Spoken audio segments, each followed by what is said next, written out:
أعوذ بالله من الشيطان الرجيم بسم الله الرحمن الرحيم الحمد لله الذي أنزل على عبده الكتاب ولم يجعل له عوجا قيما لينذر بأسا شديدا من لدنه ويبشر المؤمنين الذين يعملون الصالحات أن لهم أجرا حسنا ماكثين فيه أبدا وينذر الذين قالوا اتخذ الله ولدا ما لهم به من علم ولا لآبائهم كبرت كلمة تخرج من أفواههم إن يقولون إلا كذبا فلعلك باخع نفسك على آثارهم إن لم يؤمنوا بهذا الحديث أسفا إنا جعلنا ما على الأرض زينة لها لنبلوهم أيهم أحسن عملا وإنا لجاعلون ما عليها صعيدا جرزا أم حسبت أن أصحاب الكهف والرقيم كانوا من آياتنا عجبا بسم الله الرحمن الرحيم الحمد لله رب العالمين والصلاة والسلام على أشرف الأنبياء والمرسلين سيدنا ومولانا محمد وعلى آله وصحبه أجمعين. Menyambung pembacaan daripada kitab Al-Usus wal Muntalaqat karya Al-Habib Abu Bakar Al-Adni rahimahullahu taala rahmatan wasi'ah, maksud 363. وقد أشرنا في كتابنا التليد والطارف إلى أول ظهور مراحل فتنة المسيح الدجال في الأمة المحمدية كما وردت في النص الشرعي، وهي مرحلة مقتل الخليفة الثالث عثمان بن عفان، وهي المرحلة التي ظهر فيها الدجل السياسي حتى تمكن أتباعه من التأثير على الواقع الاجتماعي وتجرؤوا بما نسجوه من ملابسات الحيل والتهم والقضايا على قتل عثمان رضي الله عنه، وكيف انتقلت القضية من المطالبة بإصلاح الواقع السياسي إلى قاتل حامل قراره. وهذه المرحلة مفصل هام في دراسة التاريخ الشرعي مربوطا بالأحاديث النبوية في فقه التحولات. Kata Al-Habib, kami telah mengisyaratkan di dalam kitab kami At-Talid wa Tarif kepada penzahiran pertama marhalah-marhalah fitnah Dajjal di dalam umat Muhammad sallallahu alaihi wasallam, seperti mana datang ia di dalam nas syara'. Maksudnya di dalam sebuah kitab ini dikaryakan oleh Al-Habib, beliau telah menjelaskan bahawasanya bilakah bermula dan zahirnya marhalah ataupun fitnah Dajjal di dalam umat Nabi Muhammad. Adapun fitnahnya sepanjang zaman. Namun dari segi umat Nabi Muhammad sallallahu alaihi wasallam, permulaan kemunculan fitnah kedajjalan itu adalah pada ketika fasa pembunuhan khalifah yang ketiga Sayyidina Uthman bin Affan radhiyallahu anhu. Pada zaman Sayyidina Uthman ataupun pada fasa ini, telah menampakkan dirinya fitnah Dajjal ataupun kedajalan dalam bentuk politik, dalam bentuk siasah. Maka dengan segala helah dan perkara yang dikaburkan, memungkinkan pengikut fitnah ini memberi kesan kepada realiti masyarakat. Memberi kesan. Dan mereka begitu berani dengan apa yang mereka tenunkan, maknanya apa yang mereka rancangkan dengan pelbagai helah, tuduhan dan peristiwa-peristiwa, sehingga perkara ini dipakaikan untuk menghalalkan pembunuhan Sayyidina Uthman radhiyallahu anhu. Baca sejarahnya. Baca sejarahnya bagaimana boleh berlaku sehingga membawa kepada pembunuhan Sayyidina Uthman. Yang peristiwa itu bagaimana isu menuntut, isu tuntutan supaya memperbaiki keadaan pentadbiran semasa. Maksudnya isu pembunuhan Uthman ini bermula dengan suara-suara, kumpulan-kumpulan, golongan-golongan yang mendesak, yang menuntut menurut mereka supaya diperbaiki keadaan pentadbiran Sayyidina Uthman ini. Hal yang sedang berlaku di kalangan masyarakat daripada segi urus tadbir, pentadbiran dan siasahnya. Itu awalnya. Itu awal ataupun permulaannya. Akhir sekali membawa kepada membunuh pemegang kuasa urus tadbir, iaitu khalifah semasa pada ketika itu. Kita lihat bagaimana daripada isu yang tidak melibatkan pertumpahan darah, dengan segala helahnya, dengan segala tipu dayanya, membawa kepada idea membunuh khalifah.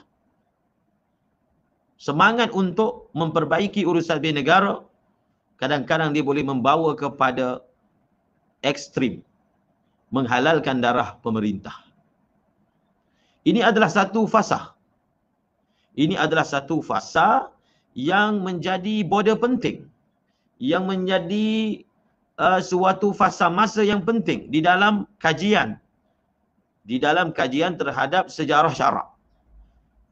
Ketika kita membuat kajian seperti ini, diikat dengan hadis-hadis Nabi dalam konteks fiqh tahawulat. Ini yang merupakan suatu perkara yang istimewa daripada Al-Habib. Semua perkara itu bukan kita terpengaruh dengan sesuatu ideologi tertentu ataupun sangkaan tertentu, tetapi kita terikat dalam setiap kajian kita dengan hadis Nabi sallallahu alaihi wasallam, dan fiqh tahawulat ini adalah ilmu untuk kita memahami hadis-hadis akhir zaman sekaligus meletakkannya di atas neraca yang betul, membuat istinbat yang betul dalam konteks memahaminya. Bal inna an-nabiy sallallahu alaihi wasallam mimma rawahu Hudzaifah bin al-Yaman radhiyallahu anhu qala awwalul fitani qatlu Uthman wa akhiruha khurud ad-dajjal walladhi nafsi bi yadihi ma min rajulin fi qalbihi mithqalu habatin min hubbi qatli Uthman illa tabi'a ad-dajjala in adrakahu wa in lam yudrikhu amana fi qabri. Luar biasa hadis ini, diriwayatkan dalam Tarikh Dimashq oleh Ibnu Asakir. Fitnah yang pertama adalah pembunuhan Sayyidina Uthman. Dan yang terakhir adalah munculnya Dajjal. Demi zat yang jiwaku di tangannya. Tidak ada seorang lelaki pun yang di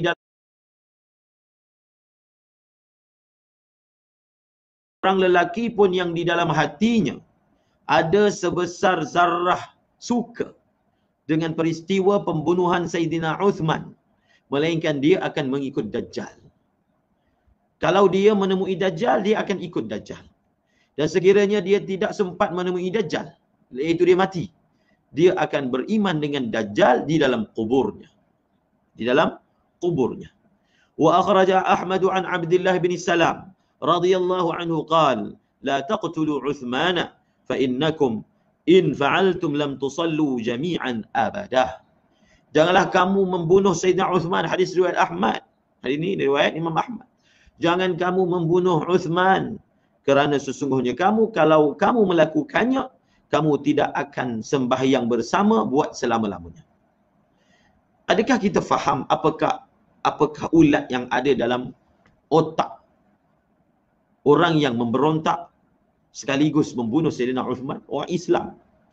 Pada ketika itu, kita tak perlukan orang kafir untuk membunuh khalifah, membunuh menantu Rasulullah, asyarah mubasyarah, sahabat Nabi yang unggul. Tak perlu. Cukuplah dengan kejahilan, cukuplah dengan ekstrim yang tidak terpimpin, cukuplah dengan niat politik, maka perkara jijik ini pun boleh berlaku. Bagaimana hati pembunuh-pembunuh Sayyidina Uthman boleh lunak untuk melakukannya? Apa syaitan yang telah merasuk pemikiran mereka? Semuanya bermula dengan tipu daya yang seolahnya indah. Kita berusaha untuk memulihkan, mengembalikan pentadbiran cara Rasulullah yang telah menyimpang daripadanya Sayyidina Uthman. Hasutan-hasutan ini termakan, berjaya ditanam dalam hati sebahagian orang. Nampak pemikiran ini hiasannya bagus, ideanya bagus, tetapi rupa-rupanya di hujungnya membawa kepada suatu dosa yang luar biasa, membunuh Sayyidina Uthman, sahabat Nabi yang unggul. La ilaha illallah.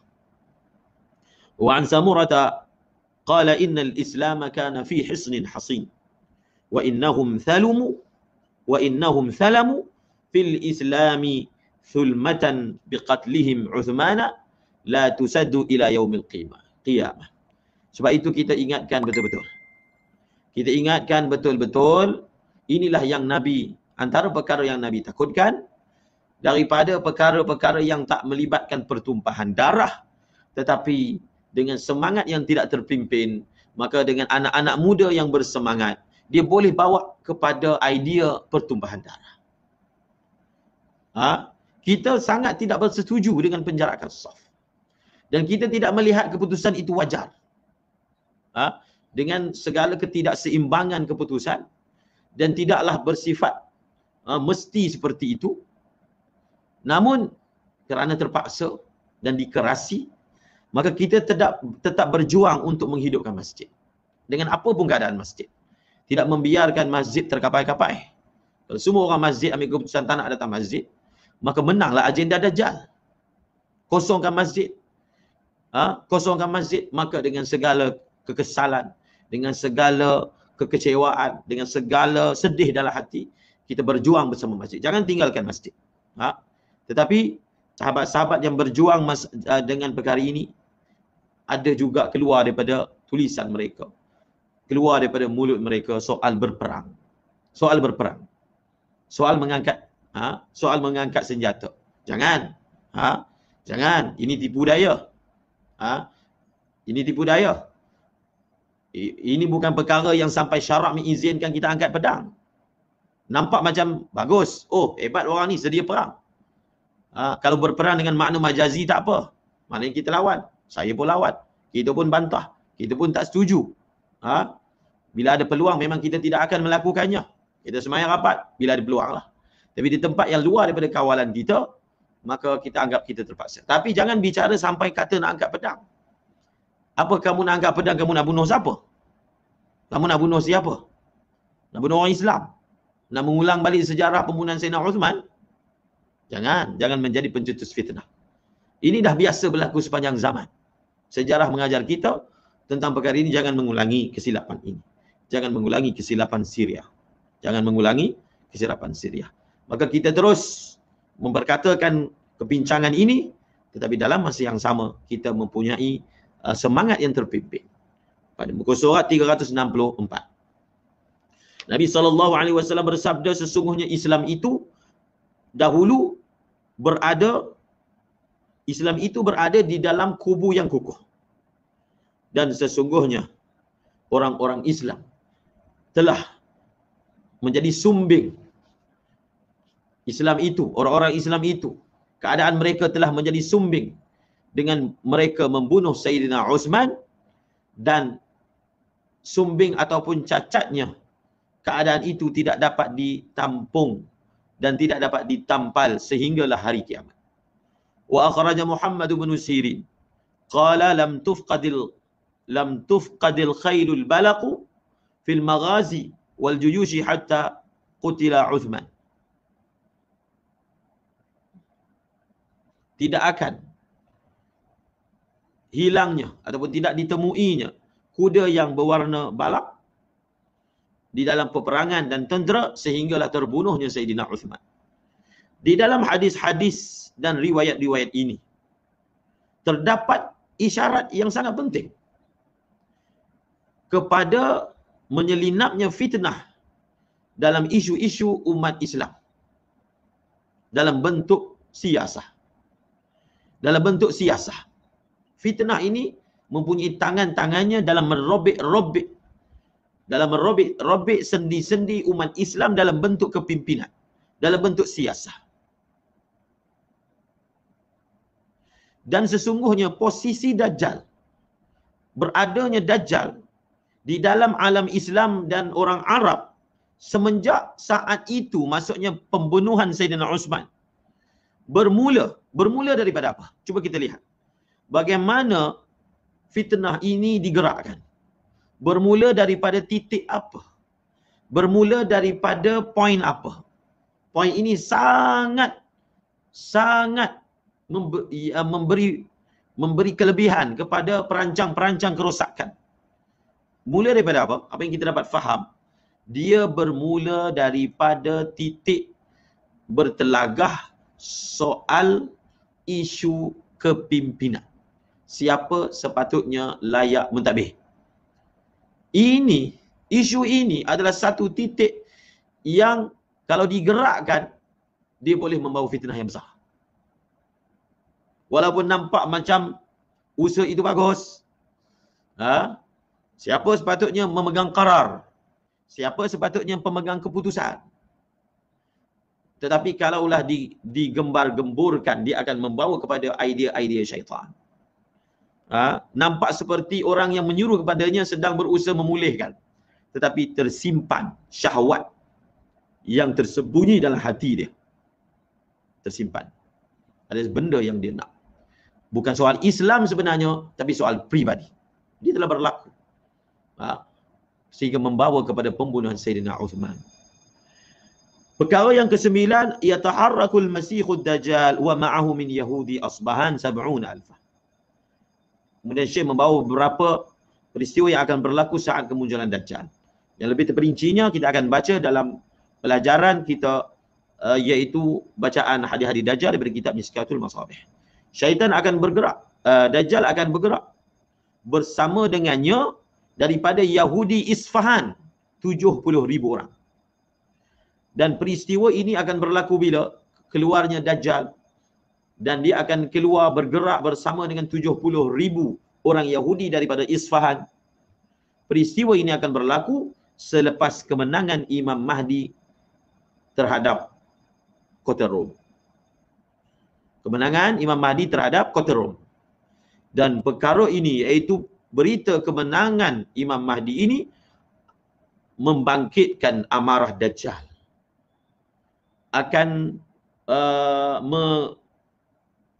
Mengusik dia. Akan mengusik dia dan dia akan keluar daripada tempat persembunyiannya. Seperti mana telah datang dalam hadis riwayat Imam Muslim, innahu yakhruju fi ghadabatin yaghdibuh. Dajjal ini dalam keadaan sekarang ini, berita-berita, maklumat-maklumat ni sampai kepada dia. Tetapi apakah perkara yang mengusik dia sehingga dia membuat kemunculan? Maka dalam hadis riwayat Muslim, Nabi SAW bersabda, sesungguhnya Dajjal itu dia akan keluar dalam keadaan kemarahan yang amat sangat. Kemarahan itulah yang telah mengusik dia sehingga mengeluarkan dia daripada tempat persembunyiannya. Illa anna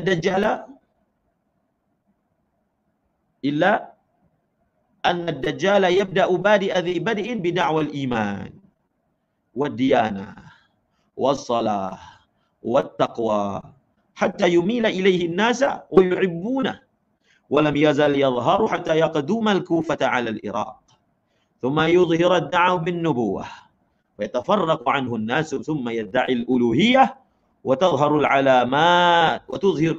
العلامات الواضحة بكفره ودجله ويعلن عن هويته. Ini satu perkara yang luar biasa yang disebut oleh Al-Habib.